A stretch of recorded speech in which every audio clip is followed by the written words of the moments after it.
Yes, in case you never know the update for today's court case, here are the full details, everything you need to know. Let Barrister Ifeanyi Ejiofor address IPOB and Biafrans all over the world. Listen to what he have to say. Thank you. It's okay. It's okay. It's okay. Listen.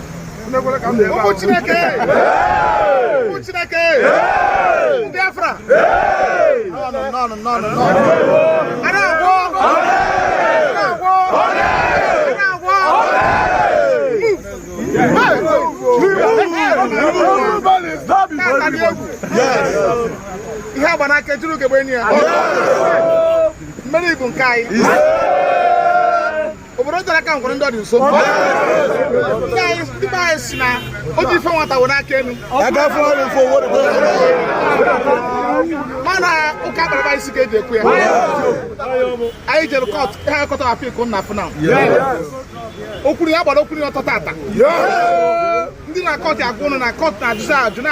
At some point, this prosecutor who represents the federal government in court will only have a court amendment into 7 times. The court will say, oh, charges into 7 times. What are you telling me? Then in our court, 7 times amendment of charge.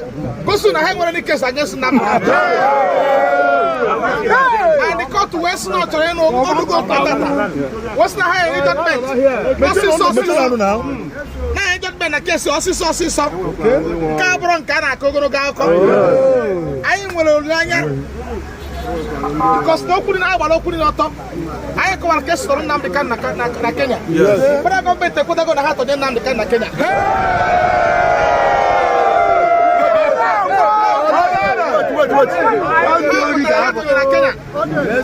They was admitted before the court. I mean the federal government of Nigeria that they kidnapped and abducted Nnamdi Kanu. Possibly rendition him to Nigeria. You see? That they established before this court today. That admitted over there. So,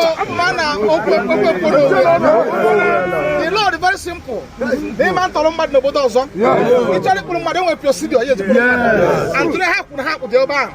So when I never jump point to I'm gonna hear that chief of for Megan. I'm like I am over judgment. I know the man actually came like and no man is so making. Okay, but what happened about what I call at all. The judge see no kuna higher judgment or so for the court.